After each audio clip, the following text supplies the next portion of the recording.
Hai semuanya, perkenalkan nama saya Arsal Ramadhani Salsabila. Kali ini saya akan membawakan materi tentang circular queue. Adapun subbab yang akan saya bahas kali ini yaitu yang pertama, apa itu queue, yang kedua, apa itu circular queue, yang ketiga, fungsi-fungsi dari circular queue, dan yang terakhir adalah cara membuat program circular queue di bahasa pemrograman C++. Sebelum saya masuk ke materi utama yaitu circular queue, saya akan membahas dulu apa itu queue.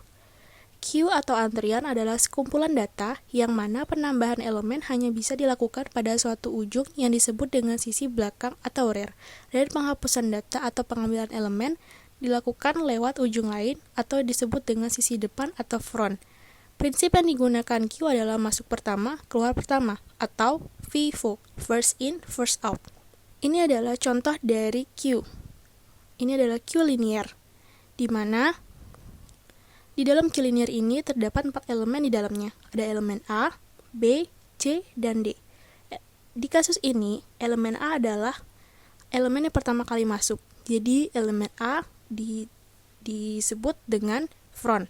Dan elemen D karena dia paling terakhir ditambahkan, jadi D adalah rear. Sesuai dengan konsepnya, yaitu FIFO. Jadi, kalau ingin mengambil elemen yang ada di dalam antrian ini, elemen yang pertama kali harus diambil adalah A, karena dia adalah front. Dia paling pertama masuk, dan front harus keluar paling pertama. Dilanjutkan dengan B, C, dan seterusnya. Lalu untuk penambahan elemen baru akan ditempatkan di belakang rear.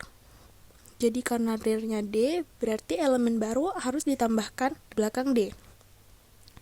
Dan D yang tadinya rear tidak lagi menjadi rear karena rear akan berpindah ke elemen baru yang baru ditambahkan di belakang D. Dan begitu seterusnya, jika di elemen ini ditambahkan lagi elemen selanjutnya akan menjadi rear. Nah, ini adalah contoh pengimplementasian queue linear di kehidupan sehari-hari, yaitu ketika membeli tiket. Ketika membeli sesuatu atau tiket, pasti akan mengantrikan. Orang yang pertama kali mengantri, orang pertama kali datang, akan mendapatkan tiket paling pertama, dan dia juga akan pergi paling pertama. Dan begitu seterusnya, dilanjutkan dengan orang kedua, ketiga, dan orang yang paling terakhir datang, dan dia baris paling belakang, pasti akan mendapatkan tiket terakhir dan juga pergi terakhir juga. Nah, kemudian saya akan membahas inti dari materi ini, circular queue. Apa itu circular queue? Circular queue adalah suatu struktur data linear di mana pengoperasiannya dilakukan berdasarkan prinsip FIFO, first in, first out, dan posisi terakhir dihubungkan kembali ke posisi pertama untuk membuat lingkaran. Ini juga disebut ring buffer. Dalam queue normal, kita dapat memasukkan elemen hingga queue menjadi penuh. Tapi, begitu antrian menjadi penuh, kita tidak bisa memasukkan elemen berikutnya meskipun ada spasi di depan antrian.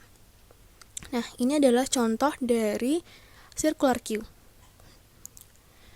Circular queue ini terdapat 8 kapasitas di sini. Kenapa 8? Karena indeks pertama dihitung dari 0. 0, 1, 2, 3, 4, 5, 6, dan 7. Nah, di dalam antrian ini terdapat 5 elemen di dalamnya. Ada 10, 20, 30, 40, dan 50. 10 dinyatakan front karena 10 pertama kali masuk. Dan 50 dinyatakan rear karena 50 ada baris paling belakang, dan 50 adalah elemen paling terakhir ditambahkan. Terus saya lanjut ke fungsi-fungsi dari circular queue. Fungsi pertama di circular queue adalah isFull. IsFull adalah fungsi di mana melakukan pengecekan apakah antrian di dalam queue penuh atau tidak. isFull dibagi menjadi beberapa keadaan. Antrian dikatakan penuh jika memenuhi keadaan yang ada di dalam kotak pertama ini. Keadaan pertama di kotak ini menyebutkan bahwa rear sama dengan size kurang 1 dan front sama dengan 0. Jadi maksudnya adalah ketika rear berada di size kurang 1. Size kurang 1 ini maksudnya dari kapasitas kurang 1. Di sini kapasitasnya kan 6. Jadi 6 kurang 1 adalah 5. Nah, jadi ketika rear berada di 5 dan front berada di indeks 0, ini dinyatakan full karena tidak ada lagi tempat atau kapasitas yang tersedia. Akan dinyatakan is full. Nah, satu-satunya cara yang bisa dilakukan ketika is full adalah pengambilan data atau DQ. Nah, ini adalah contoh dari DQ. Jadi, pengambilan data dimulai dari front. Front pertama tadi 3, jadi pengambilan data 3, terus dilanjutkan dengan selanjutnya 12, selanjutnya, dan sampai di elemen 2. Frontnya tadi yang ada di 3, karena dihapus, sampai ke 2, jadi front berubah menjadi di 2. Nah, terus di bawahnya saya lakukan penambahan elemen baru. Di sini saya menambahkan elemen 18. Otomatis, yang tadinya rear-nya ada di 22, akan berubah menjadi di 18, atau di indeks 0. Dan untuk front masih ada di indeks 3, berada di elemen 2. Terus di sampingnya juga saya lakukan NQ atau penambahan elemen, yaitu elemen 15. Untuk rear dan frontnya mengikuti juga. Dan saya tambahkan lagi elemen baru, yaitu 4. Dan 4 itu menjadi rear dan front tetap 2. Keadaan ini juga bisa disebut full karena rear sama dengan front kurang 1. Maksudnya adalah ketika rear berada di front kurang 1. Frontnya 3, kurang 1, 2. Ketika sudah mengalami ini juga disebut penuh. Ini juga termasuk keadaan di mana Q disebut penuh. Nah, selanjutnya adalah is empty. Is empty ini sama dengan is full tadi. Adalah fungsinya untuk mengecek apakah antrian kosong atau tidak. Antrian dinyatakan empty ketika memasuki keadaan ini. Front sama dengan rear sama dengan -1. Artinya tidak ada sama sekali rear, tidak ada sama sekali elemen yang ada di antrian ini. Jadi kalau sudah memasuki keadaan ini, antrian disebut dengan empty, is empty. Lanjut, fungsi selanjutnya adalah NQ. NQ adalah penambahan elemen. Nah, NQ bisa dilakukan ketika antrian dalam keadaan empty atau ada salah satu kapasitas yang tidak ada elemennya. Baru bisa dilakukan NQ. Nah, ini adalah contoh dari NQ pada antrian yang kosong, empty. Nah, NQ yang pertama kali dimasukkan akan otomatis berada di indeks 0. Nah, ini 30. 30 adalah elemen yang pertama kali saya masukkan. Dia akan berada di indeks 0. Karena baru ada satu elemen, jadi front dan rear berada di tempat yang sama. Jadi frontnya 30 dan rear-nya juga berada di 30. Nah, ketika ditambahkan lagi elemen baru, rear akan berubah tempatnya menjadi elemen yang tadi baru ditambahkan. Begitu seterusnya. Rear bertambah lagi elemennya, berpindah lagi rear-nya sampai penuh. Untuk di NQ, setiap melakukan NQ, rear pasti bertambah 1. Seperti ini. Rear tadinya di indeks 1, melakukan NQ berarti 1 tambah 1, 2. 2 tambah 1, 3.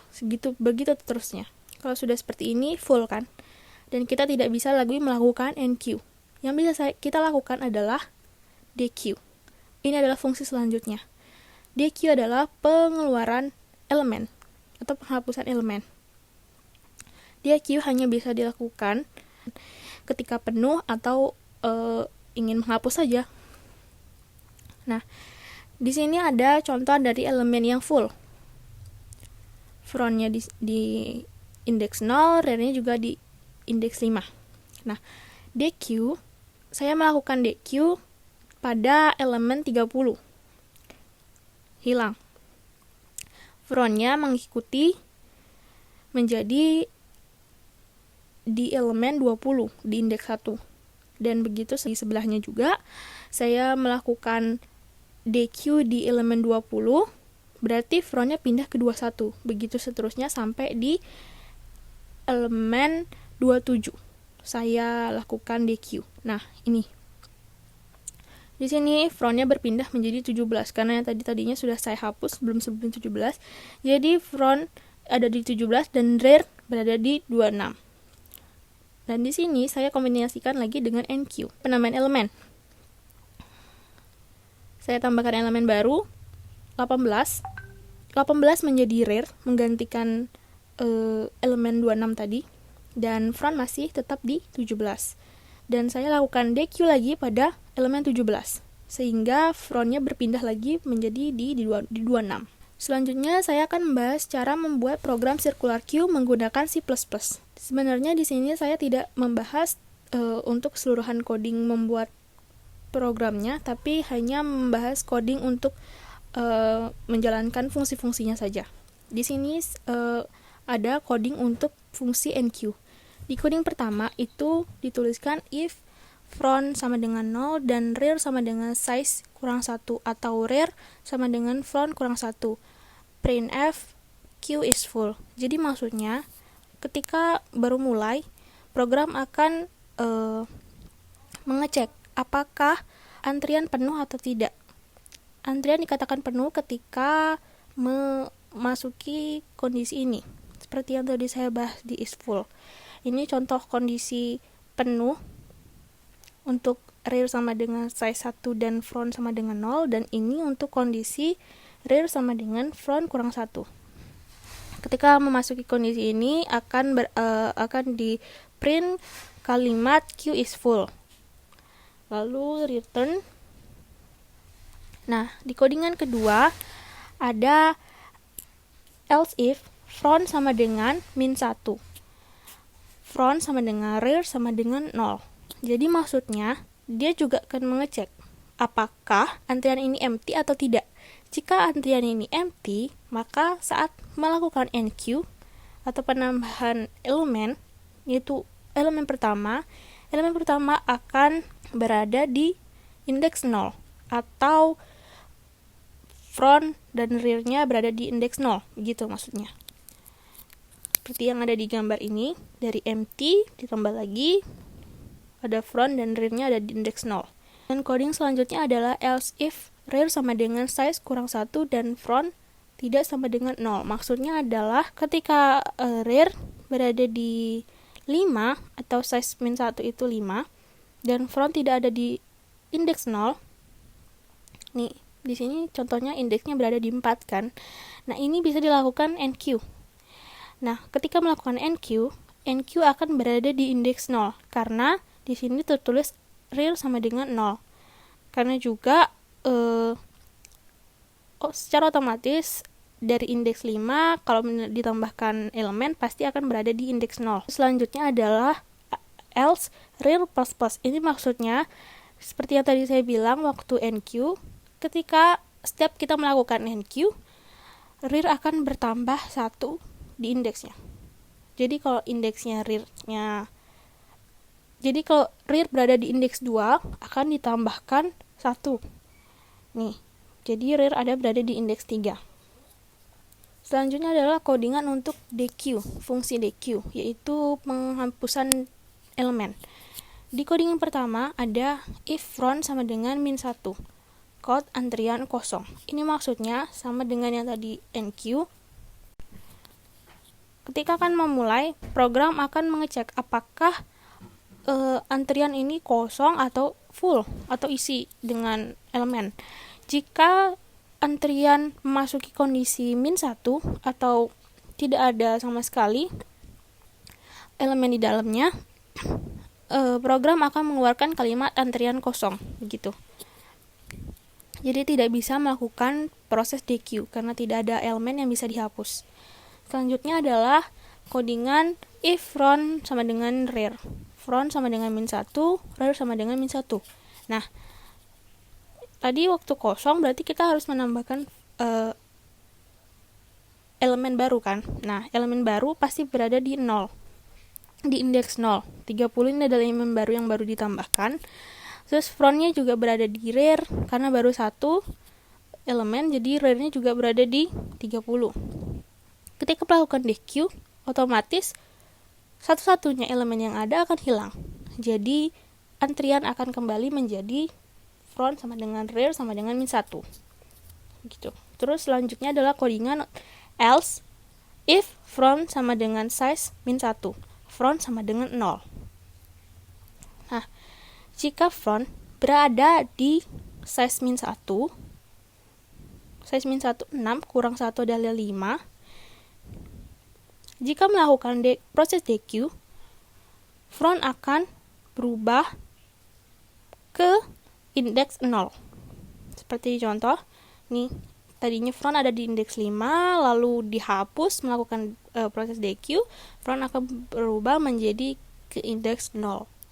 Terus selanjutnya ada codingan else front sama dengan front plus 1. Ini sama seperti tadi di NQ. Kalau di NQ tadi yang bertambah adalah rear, kalau di DQ yang bertambah adalah front. Jadi setiap melakukan front, indeksnya akan bertambah.